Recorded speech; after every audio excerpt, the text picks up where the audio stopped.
सुस्वागतम। स्वागत है आपका एक बार फिर से आपके अपने YouTube चैनल एक्सएलसी क्लासेस में एक्सप्लोरिंग लैंग्वेज क्रिएटर राकेश में। जैसा कि आप सबको विदित है कि कक्षा 10वीं की बोर्ड की परीक्षाएं नज़दीक हैं और सभी छात्र जो है अपने पूर्ण उत्साह के साथ इस तैयारी में जो है संलिप्त हैं। परंतु क्या आपको ज्ञात है कि ये तैयारी सही हो रही है या इसको किस ढंग से किया जाए?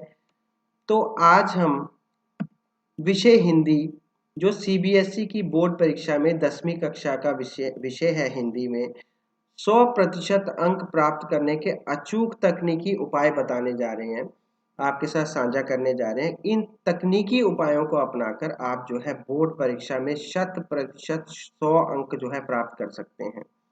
मतलब 100% अंक प्राप्त कर सकते हैं। जो 80 नंबर का आपका पेपर होगा उसमें आप जो है 100% अंक प्राप्त कर सकते हैं। बस थोड़ी सी आपकी मेहनत और थोड़ी सी इन तकनीकों को अपनाकर जो है आप इसमें बहुत अच्छी जो है अपनी परफॉर्मेंस दिखा सकते हैं। तो आइए देखते हैं कि वो कौन कौन से उपाय हैं और किस तरह से जो है हम इन उपायों को पूर्ण करके जो है अपनी परीक्षा को एक सही गति और एक सही दिशा देने में कामयाब रहेंगे। तो सभी छात्र जो है इन सब तकनीकों का पालन करें तो निश्चित तौर पर वो अच्छे अंक प्राप्त करने में सफल होंगे। तो सर्वप्रथम हम देखते हैं कि सभी छात्रों में हमेशा बोर्ड की परीक्षाओं को लेकर चिंता बनी रहती है, लेकिन बोर्ड परीक्षा कोई ऐसी परीक्षा भी नहीं होती कि आप इसमें अच्छे अंक प्राप्त न कर पाए। थोड़ी सी प्लानिंग, योजना और टिप्स जो उपाय हैं उनको अपनाकर आप बोर्ड परीक्षाओं में टॉप कर सकते हैं या फिर किसी अच्छे अंक या फिर कोई मतलब अच्छे अंक प्राप्त कर सकते हैं। आज के लेख में हम बोर्ड परीक्षा में अच्छे अंक लाने या टॉप करने के तरीके के बारे में जानेंगे। तो उन सारे छात्रों के लिए बोर्ड की परीक्षा पहला अनुभव होता है जो कक्षा 10 में होते हैं। तो जाहिर है कि उनको सबसे ज़्यादा डर लगता होगा और जिनके कारण वो परीक्षा में उतना अच्छा परफॉर्म नहीं कर पाते होंगे जितना वो कर सकते हैं। तो आइए इस लेख में उन तमाम बातों पर चर्चा करें जिनका पालन करके छात्र अपनी आने वाली सीबीएसई तथा किसी भी अन्य बोर्ड की परीक्षा में विषय हिंदी में 100% अंक प्राप्त कर सकते हैं। विषय हिंदी नहीं और विषयों में भी आप इन तकनीकों को अपनाकर जो है उचित अंक प्राप्त करने में समर्थ होंगे। तो आइए देखते हैं कि क्या है वो प्लानिंग, क्या है वो तरीके। सर्वप्रथम आपने जो है योजना के साथ सभी विषयों की प्रायोरिटी सेट करनी है। प्लानिंग के साथ आपने उसकी प्राथमिकता सेट करनी है कि कौन सा विषय कितना महत्वपूर्ण है, किस विषय में मेरी कितनी तैयारी है। उसके बाद तैयारी जो आप करेंगे वो बिल्कुल सकारात्मक सोच से करें और ये मत सोचें कि ये विषय मेरे लिए मुश्किल है, इस विषय को मैं कैसे पढ़ूंगा, कैसे पढ़ूंगी। आपने बस सकारात्मक सोच रखनी है, अच्छी तैयारी रखनी है और आप जो है उचित अंक प्राप्त कर पाएंगे। उसके बाद टाइम लिमिट के साथ करें पुराने प्रश्न पत्र हल। देखिए आप जो पुराने प्रश्न पत्र हैं उन पे भी आप ध्यान दीजिएगा और देखिएगा कि कौन कौन से जो है प्रश्न जो है वो महत्वपूर्ण है और बार बार आते हैं, उन पर विचार विमर्श कीजिए और उनका हल करने का प्रयत्न कीजिएगा। उसके बाद जागरूक अध्ययन कीजिए, चाहे आप 1 घंटा पढ़ें, 2 घंटे पढ़ें, चाहे ज़्यादा पढ़ें, जितनी देर भी पढ़ें आप बिल्कुल जो है मानसिक जो है चेतना के साथ पढ़े। मानसिक जो है बिल्कुल आपका सक्रिय, मानसिक तौर पर सक्रिय होकर मतलब बिल्कुल आप अनुभव के साथ और अपनी योग्यता के अनुसार जितना पढ़ सकते हैं उतना पढ़ें, परंतु अच्छे से पढ़ें, ठीक ढंग से पढ़ें। उसके बाद सब्जेक्ट को समझें ना कि रट्टा मारें। विषय को समझने का प्रयत्न करें। यदि नहीं समझ आता अपने शिक्षकों से जो है इसके ऊपर वार्तालाप करें, उसको समझने की चेष्टा करें, क्योंकि जब तक आपको समझ नहीं आएगा तब तक आप उस पर जो है अपना औचित्य नहीं बना पाएंगे। तो इसलिए आपको उसको समझना बहुत अधिक आवश्यक है।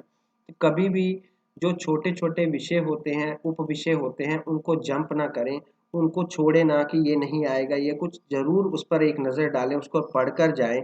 कभी भी इनको जो है भूले नहीं। जैसे लेखक, कवियों के नाम, इनका परिचय थोड़ा बहुत इसको समझें, ये भी आपके पाठ में बहुत सक्रिय भूमिका अदा करते हैं। उसके बाद है टाइम टेबल, समय सारणी का जो है प्रयोग करें। हमेशा जो है इसके दौरान समय सारणी जो है उसका उसकी तैयारी कर लें, उसको बना लें और उसके अनुसार आप जो है विषयों को बाँट लें और उसके आधार पर जो है अपना समय जो है पढ़ाई पे दें। और जो भी नोट्स आपने बनाए हैं, जो भी बातें आपने जो महत्वपूर्ण बातें या तथ्य आपने लिखे हैं, उन पर ध्यान दें और उनको बार-बार रेखांकित करके उसको पढ़ने का प्रयास करें, ताकि आपको जो है वो स्मरण हो जाएँ। उसके बाद प्रश्नों के अनुसार योजना बनाएँ। आप देखें कि लघु उत्तरीय प्रश्न, दीर्घ उत्तरीय प्रश्न, अति लघु उत्तरीय प्रश्न, ठीक है? उसके बाद लेखन प्रक्रिया जो सृजनात्मक लेख है, उसके प्रश्न किस प्रकार के, किस आधार के प्रश्न आते हैं और उसमें हमने किन-किन बातों को कैसे-कैसे लिखना है, किस प्रकार करना है, ये सब योजनाबद्ध तरीके से करें। उसके बाद अच्छा भोजन खाएँ। देखिए, जब तक आपका शरीर स्वस्थ नहीं रहेगा, आपका मस्तिष्क जो है कार्य नहीं कर पाएगा। इसलिए स्वस्थ शरीर में ही स्वस्थ मस्तिष्क का निवास होता है। इस बात को ध्यान में रखते हुए अच्छा जो है अपना पौष्टिक आहार लें, बाहर का ज़्यादा ना खाएँ, पौष्टिक आहार पर ध्यान दें, जो आपके दिमाग के लिए, मस्तिष्क के लिए बहुत आवश्यक है। उसके साथ-साथ जो भी आप पढ़ते हैं, जितना भी आप पढ़ते हैं, उसको लिख कर जो है उसका अभ्यास करें, प्रैक्टिस करें, तभी आप अच्छे से कर पाएँगे क्योंकि आप जो है जो भी गलतियाँ करते हैं, उनके ऊपर आप जो है इस गलतियों के ऊपर जो है वो काबू पा सकेंगे और आपको पता चलेगा कि मेरी गलती कहाँ पे हो रही है और मैं क्या गलती कर रहा हूँ या कर रही हूँ, तो उसके अनुसार आप जो है उसको जो है सुधार सकते हैं। अगली बात, सबसे महत्वपूर्ण बात, गैजेट से दूर रहें। इस दौरान आप ये भूल जाएँ कि मेरे को जो है गैजेट्स के पास रहना है। ये गैजेट जो हैं अपने फ़ोन वग़ैरह, लैपटॉप वग़ैरह, इनसे जो है दूरी बनाए रखें। थोड़ा इनसे दूर रहें। अपने सोशल मीडिया से, सोशल टच से दूर रहें थोड़ा इसके द्वारा, क्योंकि ये जो है आपका ध्यान भटका सकते हैं और आपको अपने पथ से डिगा सकते हैं। तो मैं बेहतर होगा कि इनसे कुछ समय के लिए दूर रहें। जब आप तैयारी कर रहे हों। और उससे भी ज़्यादा महत्वपूर्ण बात कि जल्दी उठने की आदत डालें। देखिए, ये कहावत है कि सूर्य उदय से पहले उठकर जो भी पढ़ते हैं, ठीक है? जो भी हम याद करते हैं वो हमारे दिमाग में, मस्तिष्क में एकदम अच्छे से बैठ जाता है। इसलिए आप ये आदत बना लें कि सूर्य उदय से पूर्व ही उठें, उसके बाद ना उठें, क्योंकि उसके बाद जो दिनचर्या है वो बड़ी ही सुस्त हो जाती है। अगर आप जल्दी उठने की आदत डालेंगे तो आप देखना आप में कितनी चुस्ती और फुर्ती बनी रहती है। तो इन सब बातों का ध्यान रखते हुए, इसका पालन करते हुए आप अच्छे जो है तरीके से, अच्छे योजनाबद्ध तरीके से अच्छे अंक प्राप्त कर सकते हैं। तो इसके साथ-साथ अब मैं आपको कुछ महत्वपूर्ण तथ्य और बता दूँ कि जब भी गद्यांश या पद्यांश करते हैं, तो वो करने से पूर्व आप जो है उसके प्रश्नों पर एक नज़र डालें। सर्वप्रथम उसमें आए हुए प्रश्नों को पढ़ें, फिर उन्हें वो जो है उनके उत्तर आपको जल्दी प्राप्त होंगे। जब आप गद्यांश या पद्यांश पढ़ते हैं तो आपको उसके उत्तर जल्दी प्राप्त होंगे। ये आप करके देखिएगा कभी, ठीक है? उसके बाद जो भी आप लिखते हैं, अपने लेखन में उचित शब्दों का चयन करें। उसमें अनेकार्थक शब्द, वाक्यांश बोधक शब्द, मुहावरों, लोकोक्तियों और गंभीर शब्दों का मिश्रण करें। आप उसे सटीक दिशा प्रदान कर अपनी भाषा को प्रश्नानुकूल और अलंकार युक्त बना सकते हैं। मतलब उसमें थोड़ा लगना चाहिए कि वाक़ई ये जो शब्द रचना हुई है, ये बहुत ही ज़्यादा जो है प्रभावशाली है। ये इन्हीं शब्दों के जो है चयन से जो है उसमें इसमें ये जो रचना है वो प्रभावशाली बन जाती है। चाहे वो उत्तर हो, चाहे वो अनुच्छेद लेखन हो, सूचना हो। यदि आप इस सब में इनमें से ली गई बातों को जो है इसका मिश्रण करते हैं, तो आपकी ये रचना महान बन जाती है। प्रश्नों के उत्तरों में भी आप जो है इसका मिश्रण कर सकते हैं इन शब्दों का। अच्छे-अच्छे शब्दों को जो है अपने जो है उत्तरों में जो है डालने का प्रयत्न करें, कोशिश करें। जब भी प्रश्नों के उत्तर लिखें तो ध्यान रखें कि जो वर्णनात्मक प्रश्न है, उसमें लेखक-लेखिका अथवा कवि-कवियत्री का नाम पाठ के नाम के साथ अवश्य लिखें। इसका बहुत ज़्यादा प्रभाव पड़ता है और इससे जो है लगता है कि वाक़ई छात्र या छात्रा ने बहुत अच्छे से विषय की तैयारी की है और वो पूरा इस विषय के बारे में अच्छे से ज्ञान रखता है। ठीक है? उसके बाद व्याकरण के जो भी प्रश्न आते हैं उसको अच्छे से पढ़ें और यथोचित उत्तर लिखें। व्याकरण में क्योंकि गलती हो गई तो उसके अंक कट जाते हैं, इसलिए उसको बार-बार पढ़ें और समझें कि इसमें क्या पूछा गया है, क्या बताना चाहिए हमें और किस तरह से उसको प्रकट करना चाहिए और क्या वो उत्तर जो है हम दे रहे हैं वो उचित है कि नहीं है। इस विषय को ध्यान से पढ़ें और जो है अच्छे से इसके उत्तर देने का प्रयत्न करें। इसके लिए व्याकरण का अभ्यास जो है नितांत आवश्यक है, वो आप करते रहें।